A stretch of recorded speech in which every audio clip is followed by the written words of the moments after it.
Actually, I kind of looked over what I've done with you all, and I got so excited the last time, I skipped over something that I really wanted to tell you about.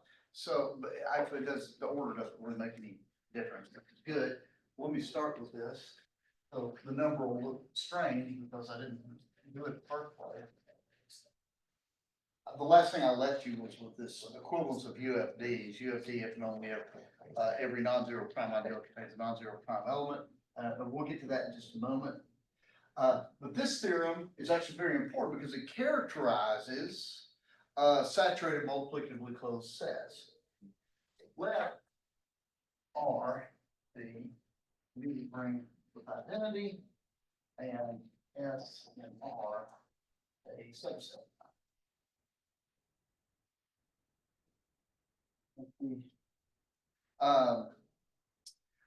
S is saturated and multiplicatively closed.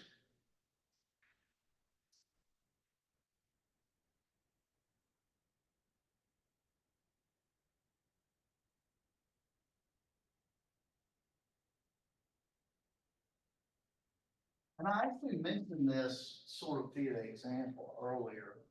If and only if S is the complement of a set theoretic union prime ideals.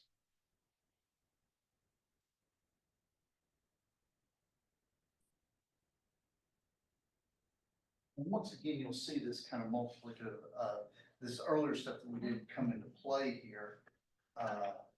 So let's suppose first,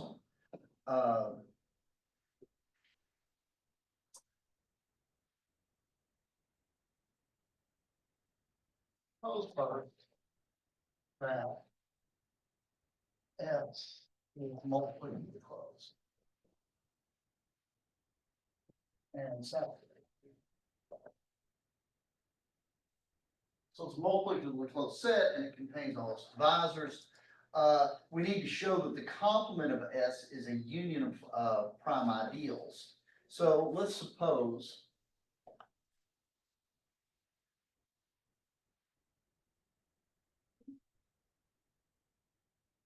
that X is in the complement of this multiplicatively closed saturated set.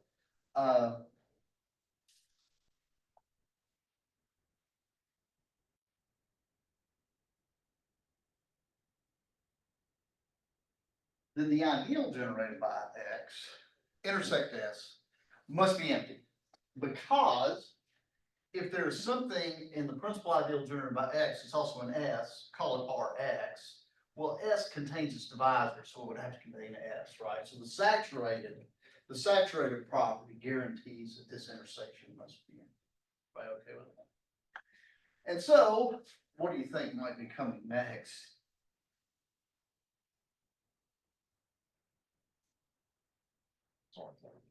Well, right. Well, actually, a consequence of it. So here what we have is we have the principal ideal X.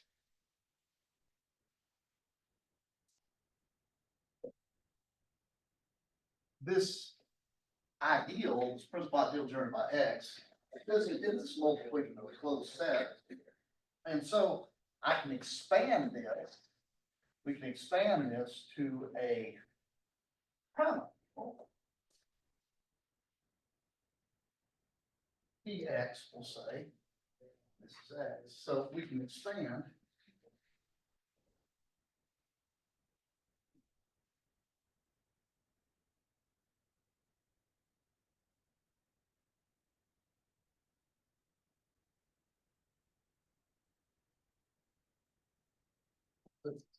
Prime and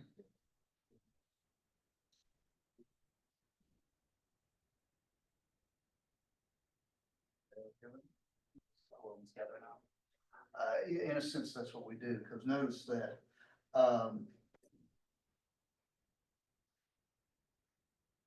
now note.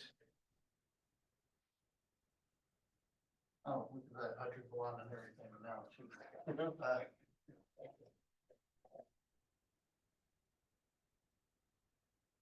S is, so let me write something silly.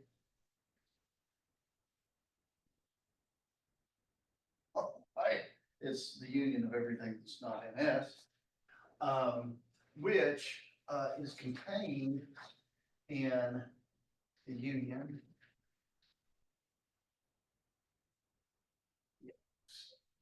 That's S complement. There we go. Thank you very much. This is certainly because every X is contained in X, it's true. And we have an equality here.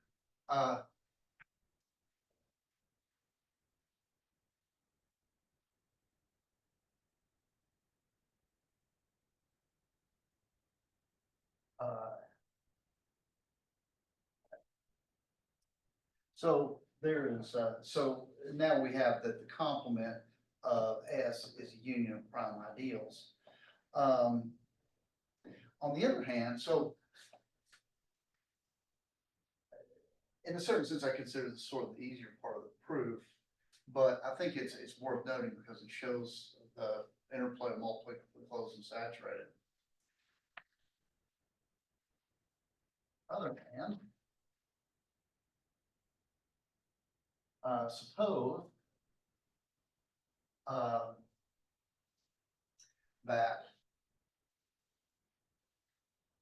S complement is a set theoretic union of prime.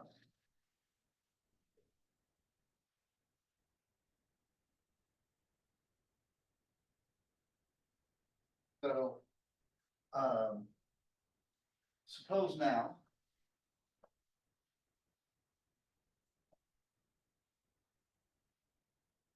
okay, now let's suppose that ST are two elements of S. Then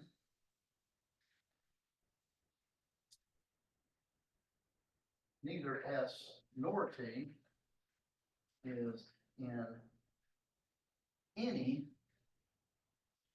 prime in this union. Therefore, ST is not in any prime.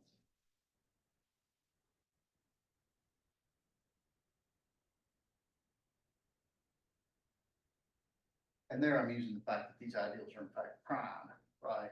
So you got two things that are not in the prime, the product can't be in the prime.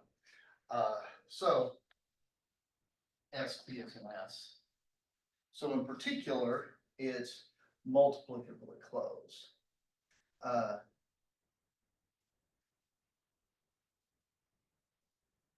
Also note, and I'd like to kind of pay attention to this one. Now suppose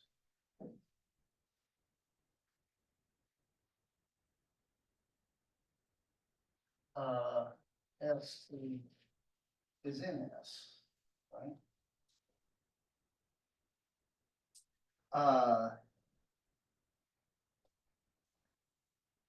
Then ST cannot be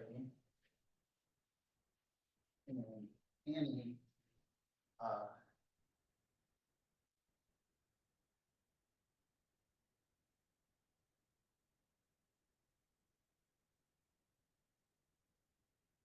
then ST cannot be in any prime ideal that makes it a union, right? Therefore, S is not in B, and T is not in B, or any of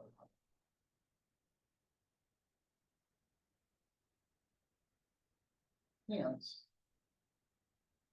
S and T are in S. So it's saturated. Notice I used the word prime ideal, but it was unnecessary. The only thing that matters here is ideal, right? Because the prime is only needed to show that it's multiplicatively closed. That's an interesting thing. You can prove this for yourself. If you have the complement of an ideal, it's saturated, but so if you take a ring, you take an ideal and look at the complement of that ideal ring, That'll always be saturated. But it'll be multiplicatively closed if and only if the ideal is prime. Okay, any questions on that? Okay, so let's go back to where we were. Let me give theorem 149. Yes.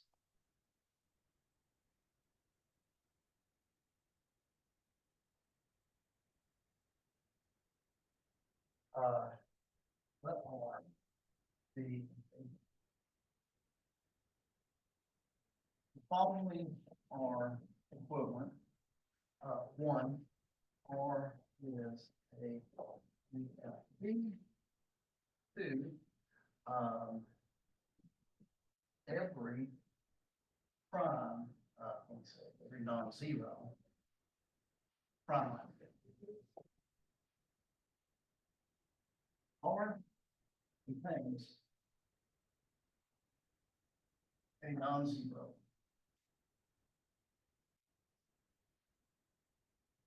prime.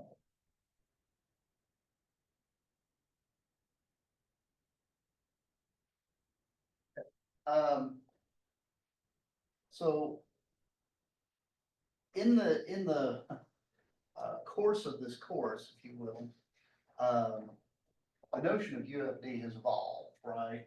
We started off with an atomic ring, or an atomic domain, and if you had an element and you factored it two ways as a product of alpha 1 up to alpha n is beta 1 to beta m, then n and m were the same, and you compare the alphas and the betas off up to associates. And then we made it mature a little bit more by saying, okay, a UFD, if and only if it's an atomic domain where everything can be written as a product of primes, right? And the primes got us irreducible, or the primes got us uniqueness for free. This last one is sort of the most mature. This is kind of the top of the heap in a certain sense. This is actually an ideal theoretic characterization. And when you have an ideal theoretic characterization of a property, then that's a pretty strong thing. Everything can be factored uniquely into irreducibles or into primes, if you will, if and only if every non-zero prime ideal happens to contain a non-zero prime element. Now, one direction of this is fairly easy to prove.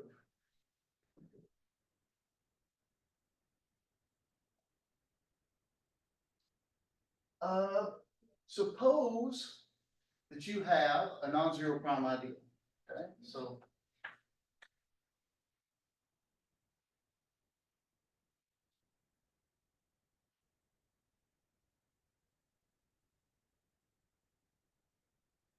anybody know how we're going to prove that it's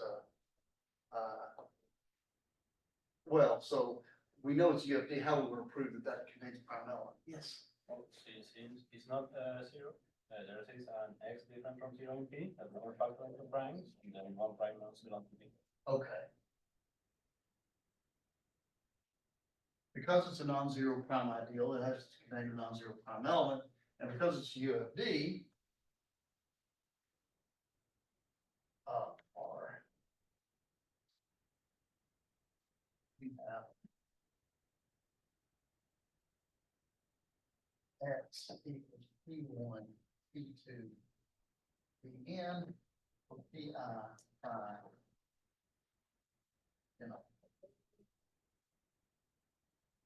Right? And this is our sort of second most mature characterization of UFD. That is, every element can be written as a product of primes. But of course, this product lives in P. So, since P is a prime ideal,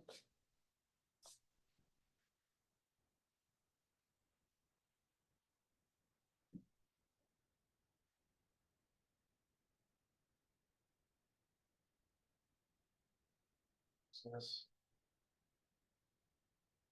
such that.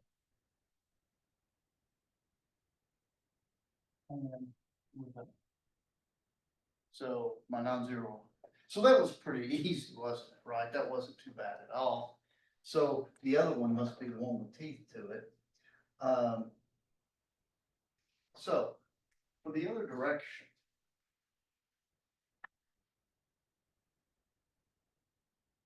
So, this is kind of the surprising direction, I think, because this is a condition that seems to have really nothing to do with factoring anything, right?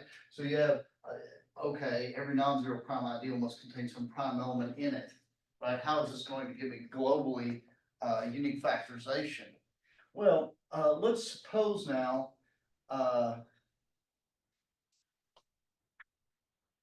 so we will suppose if the prime ideal, then there exists a non-zero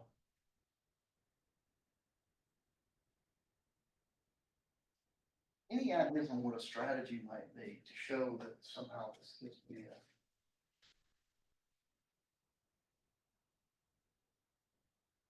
a. I mean, here's what I think. I think I'm gonna have to maybe, I'm thinking big picture, my strategy is gonna be this. Somehow, I'm gonna operate under a faulty assumption and be able to build some prime ideal that doesn't contain a prime element, right? So, perhaps, let's look, yes, We look at the saturated set of elements that can be factored into primes right, and units, so. and units. So, And assume for conviction that there's something that's not zero, that's not in there. okay, so, Sorry, that was a weird way to say that. so let S, the set of all elements of R that can be factored into units or primes. So basically, a typical element in this set will either be a unit or it can be written as 5 primes. Everybody okay with that? Notice that S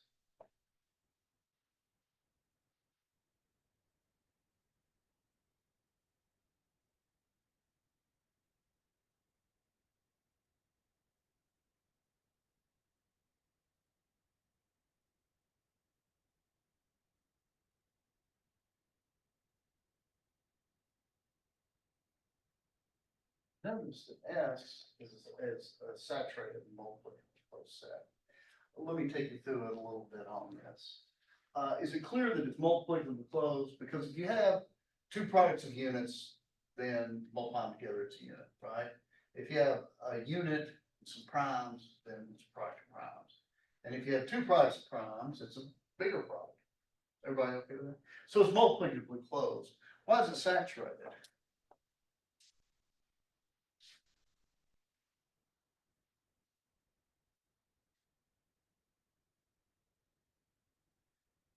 Basically, the saturation, we've sort of done this already. Saturation sort of falls inductively.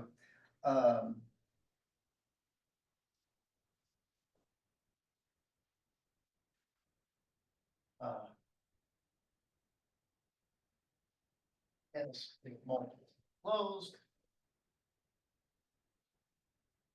It's easier.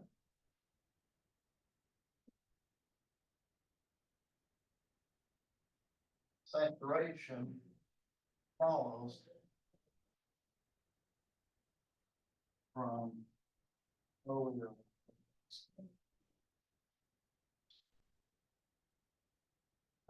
Because, for example, if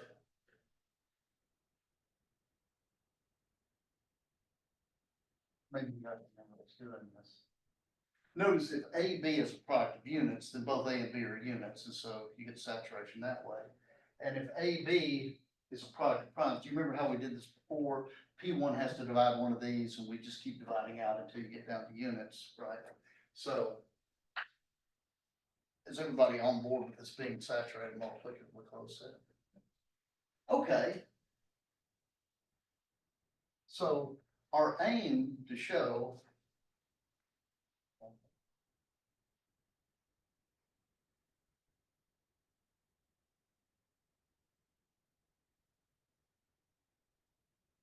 here the set complement is 0, right? Because if the set complement is 0, that means every non-zero element is either a unit or it's a product of primes, right? And there we have it, it'll be a UFD, right? Well, if not, then there exists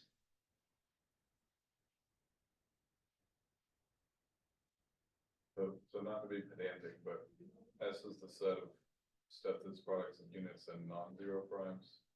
Then yes, yes, yes. You're actually right to do that, so let me make that clear.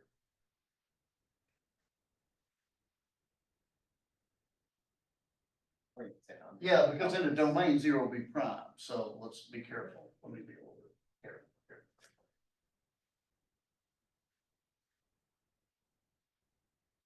Well, consider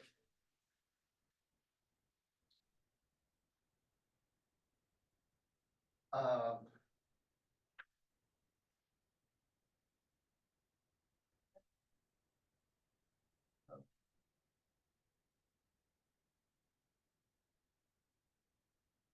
we know this, of course, because of the fact again that it's saturated, right?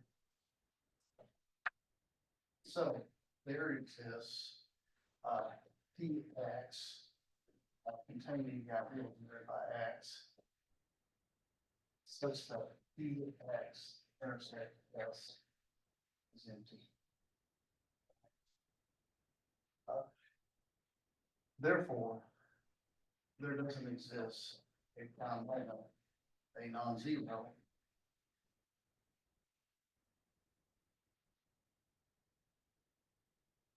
Yes. And that would be it. So.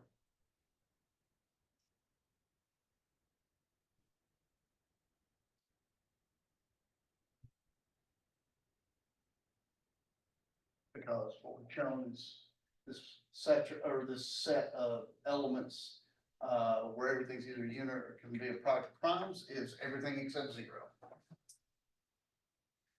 Okay. Any questions? Let me throw in a quick example. Let me.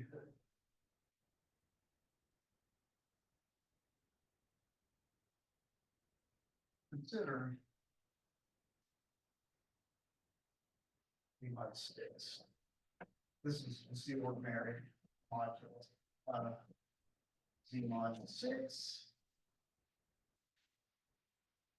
Now, notice that the prime ideals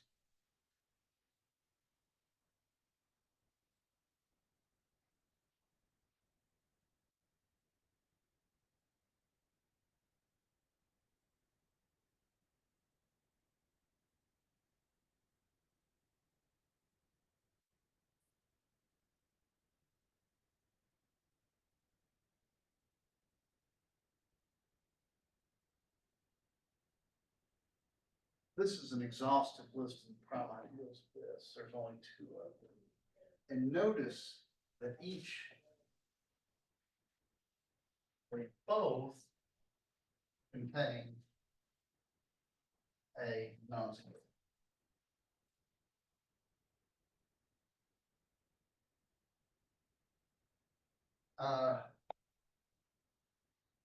In fact, every non-zero element is prime in here. That's actually prime because it's the generator of that ideal. And this is the generator of that ideal, and this is the minus of it, so it's also prime. However, this isn't even a domain. And, give up on, yeah, okay, Jim, so maybe it's got 0 divisors, maybe you do have something like factorization that works out nice. The answer is no, because 3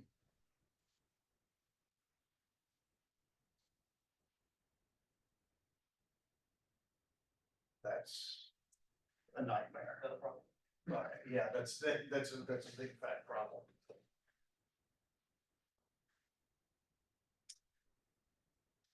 Yeah, actually, and that's, so I don't know about you.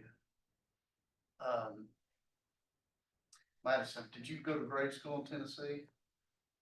Anybody else go to grade school in Tennessee? I don't know about you, but empirically, the rule, so when I learned multiplication tables, when did you learn them? Like in my school, it was like maybe eighth grade or something, and you was earlier. But anyway, so when I first learned, multiplication tables, back in my day, they actually did this kind of, I guess they call it the new math, and they actually told us what primes were and things like that back in fourth grade. And of course, the definition they gave was, that a prime is only divisible by itself of one, and so I asked the question to the teacher, is one a prime? And here's the theorem in Tennessee. In odd numbered years, the answer is yes, and in even numbered years, the answer is no, because I think I asked this question 4 years in a row. But then I saw this theorem on unique factorization, and of course, then it's clear that one cannot be prime, right? For exactly this reason. Because if you could do that with one, then you wouldn't have unique factorization, would you? So, right, let me give you kind of a, before we, I'm gonna talk about ascending chains and, some Noetherianness with this. Let me give you kind of this neat theorem. This is a way that you can build prime ideals sort of using modular theory. So, let me state this a little bit better than I did here. Theorem 1.4.10.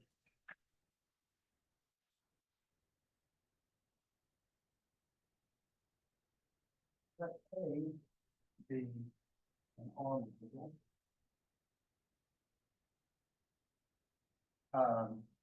Here R is, as usual, commuted for root of one. If I in R is an ideal that is maximal among the annihilator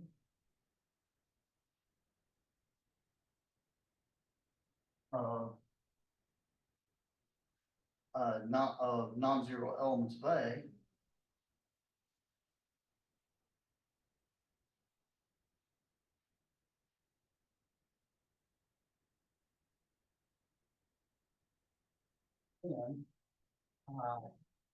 then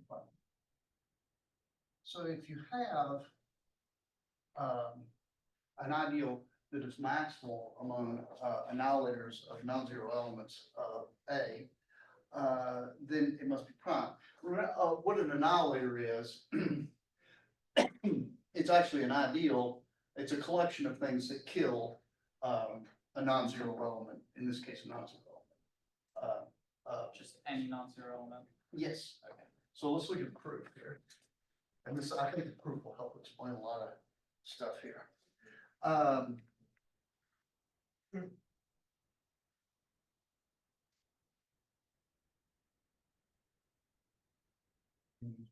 0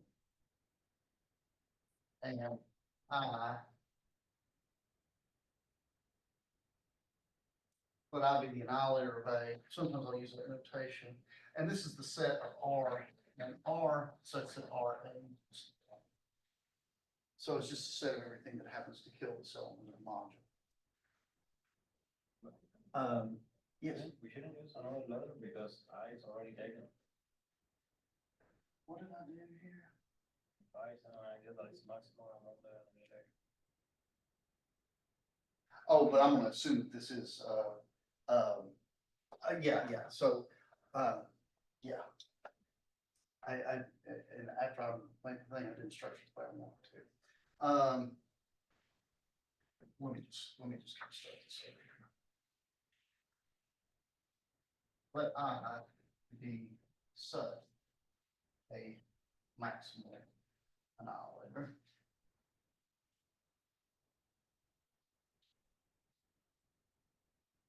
And suppose I annihilates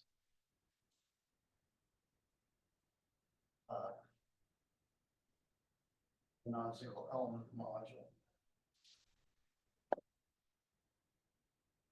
Well, of course, the statement of the theorem is this is supposed to be prime, so let's suppose x, y, r, and x, y is in I. Okay, well, this means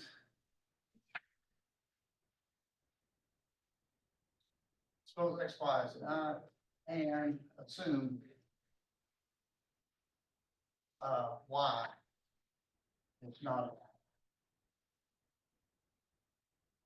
And of course, my goal is I want to show that x is in I, right? So I'm trying to show that this is a prime ideal. So I've got a product of two things being in I. Let's assume that the y factor is not in there. Well, since x, y is in I, then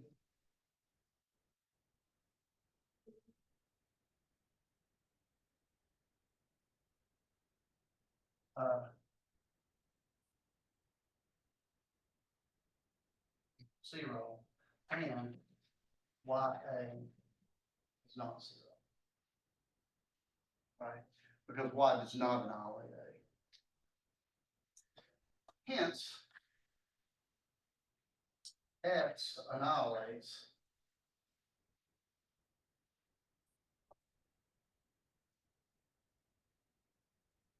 y a, right? Right, and notice that x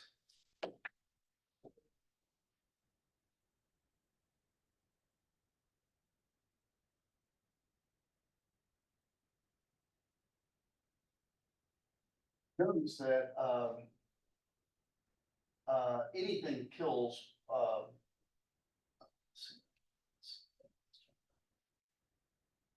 no, that's right. Notice that anything that kills A must kill Y. So that's why we have that containment here. Since I is maximal among annihilators, non-zero elements,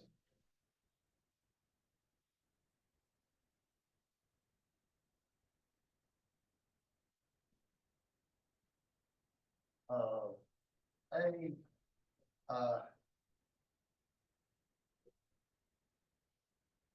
equal I. So since that's an equality, we have X and I, and so I.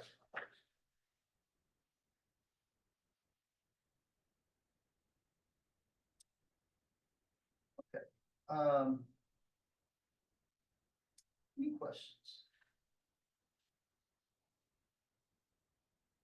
Okay, let me ask you all this. How many of you in your travels have encountered Noetherian rings?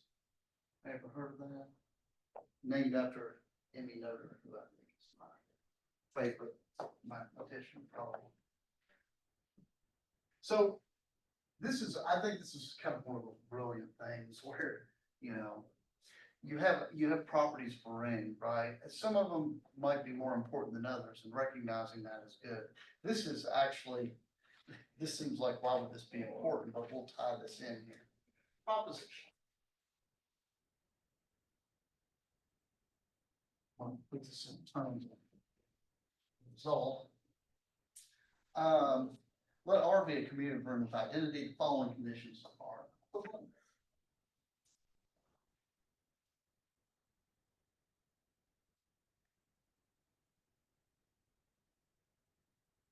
One. Any ascending chain of ideals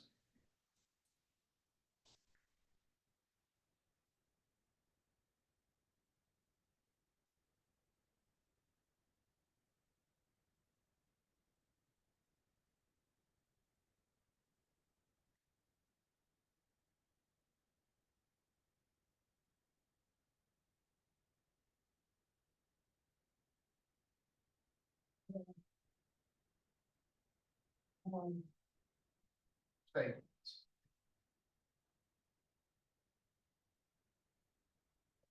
Be more precise about what I mean by stabilizes. That is, there exists, a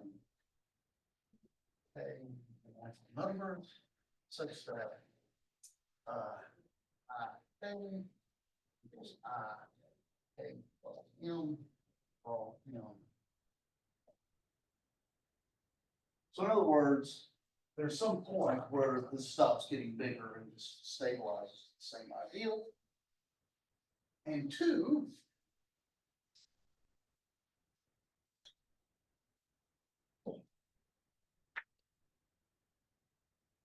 every ideal I and R is finitely generated.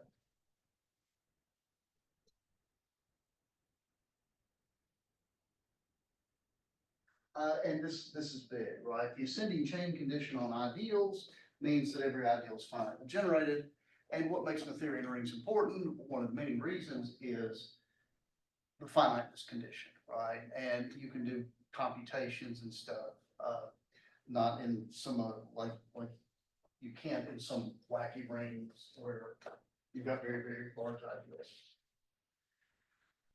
Okay, how many of you were familiar with this theorem before? Okay. So let's actually do this.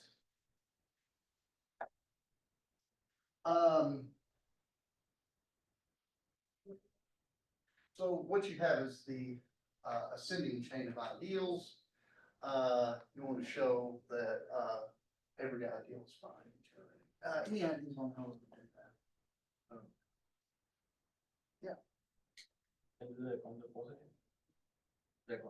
And then if you have an ideal that is infinitely generated, you can take the ideal generated by x1, x1 and x2, x1 and x2 and x3. Yeah, that's it. That's it. Yeah.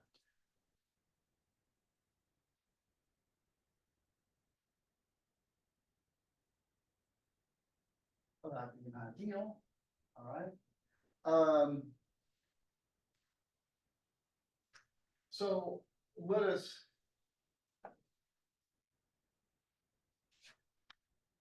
let's suppose I is not finitely generated.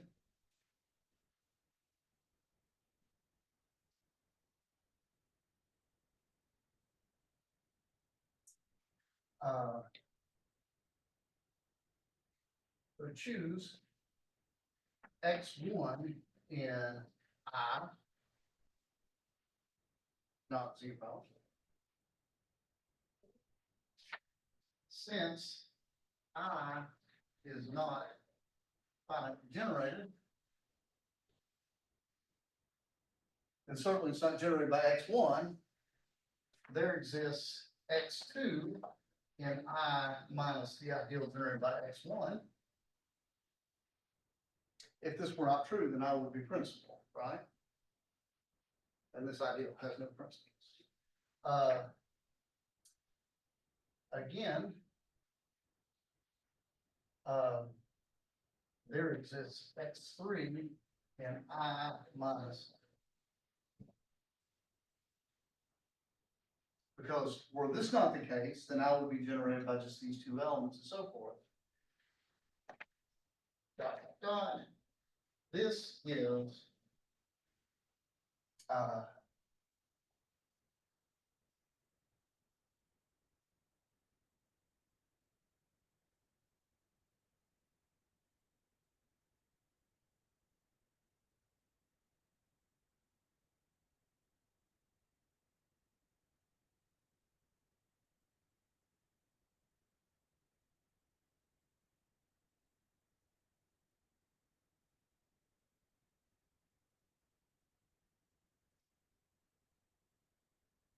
by the way, this is once again a place where I get argued with, which I would rebut, but I did use choice here, didn't I?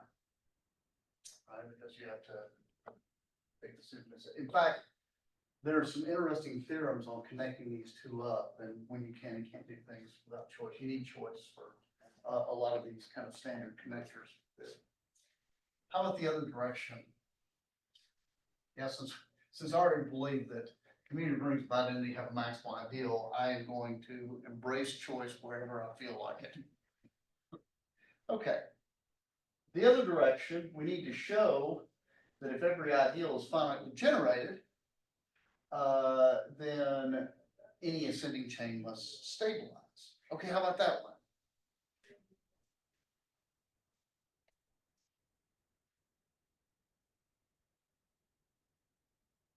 Now, suppose each ideal I and R is finitely generated. Let's suppose, just for giggles,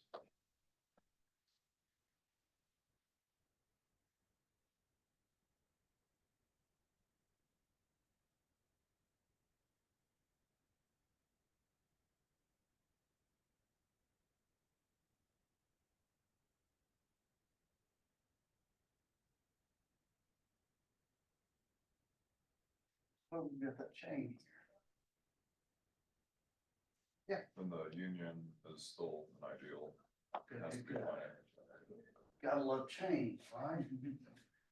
No.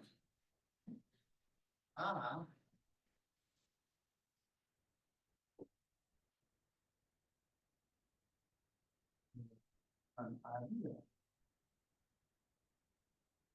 Since I sub J's on the chain. Right, we've been through this kind of argument before where you put a chain of ideas. And it's proper, right? Because I do have a community room with one, so there's no way that sucker contains one, because it would have to, one would have to be in one of the small ones, right? Okay. So okay, it's not proper, this means that the chain terminates the whole thing, right? Well, yeah, that's right. Yeah, so if it's not proper, what happens is there's one in one of those and it still holds. That's right.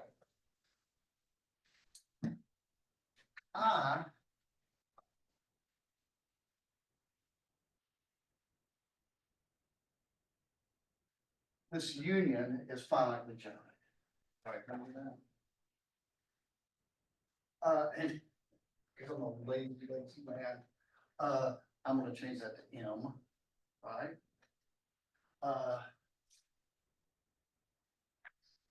Since this union,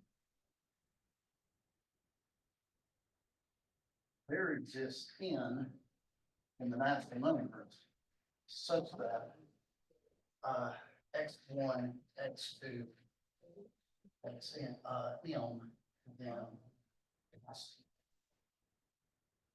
right? Because x1's got to be in one of these, x2's got to be in one of these, and so just take the maximum where each of these first appear, and that's your in, and that's where you stabilize, because at this point you picked up the union of everything, and everything after that must be I. Okay, any questions? Yes. Did we use choice in this implication when we like got our generators, or are they just Let's see here. No, so we know that I is finitely generated, so that generating set does exist. Yeah, I don't think so, right, because these are equivalent, and I guess it doesn't look like I use choice here. so is the ascending chain condition, or is the finite generated condition like strictly stronger in a certain sense than the ascending chain? Yeah, if you wanna throw out choice, that's what it looks like, isn't it? Yeah, I should probably look that up for you to make sure. There's several equivalent conditions in the theory, and I've only done a couple here. But this one right here, we use choice for sure. And of course, whenever you use choice in a proof, then you sit there scratching your head thinking, could I have done it better, right? Could I have dodged choice? And like I said, people actually write papers on this. Like for example, to prove that any PID is a UFD, you have to use choice at some point. You can't dodge it. Where exactly did we use choice in that first implication? This one right here. Well, in making these choices here. So when I choose X1, right, this generates some ideal, sub-ideal in here, and then I have to choose, I have to actually make infinitely many choices. Oh. Because every time I do this, I've got this infinite family of choices that I have to make. So we probably use a weaker version of choice.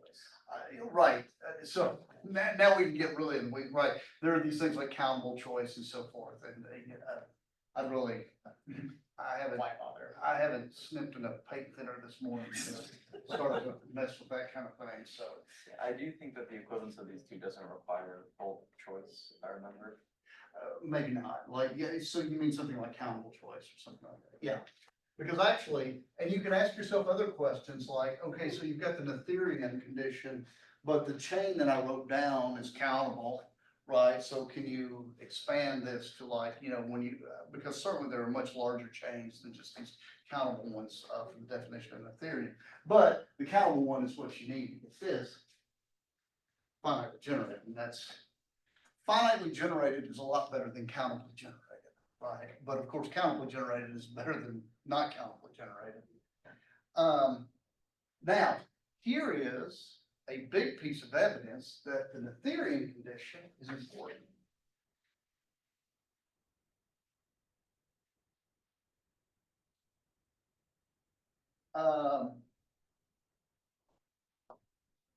R is, let me, before I give you the theorem, let me give you kind of this unweighted definition. You need to bring one satisfying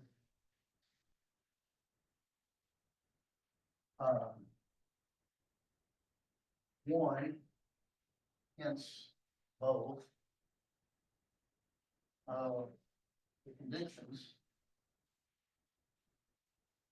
of 1.4.11 is called a theorem.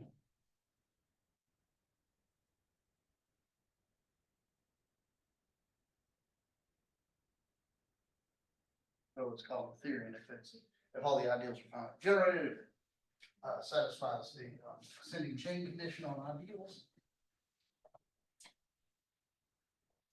Here is my promised theorem.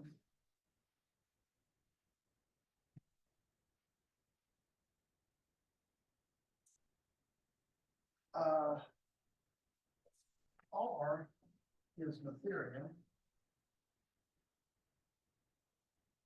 If and only if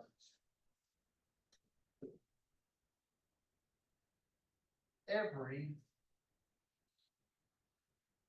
prime ideal of R is finite.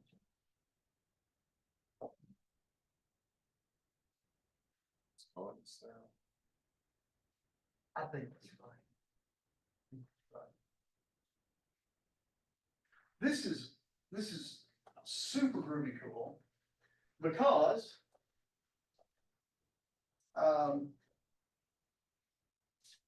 you only have to check primes, right? So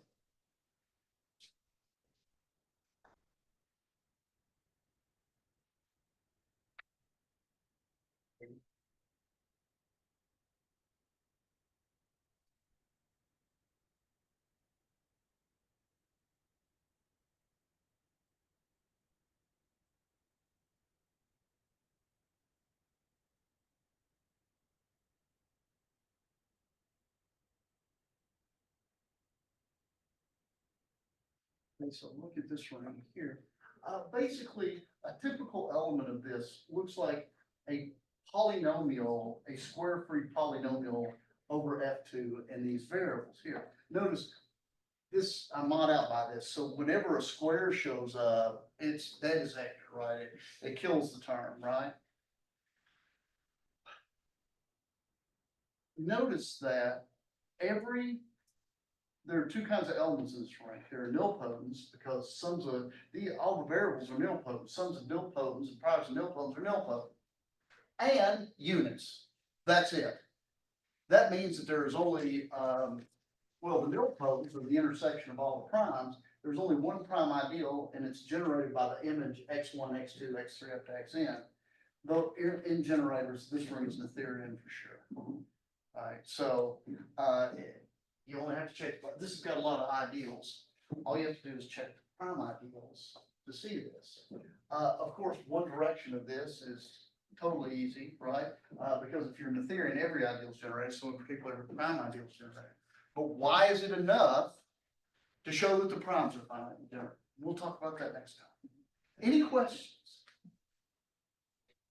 Okay. You all on?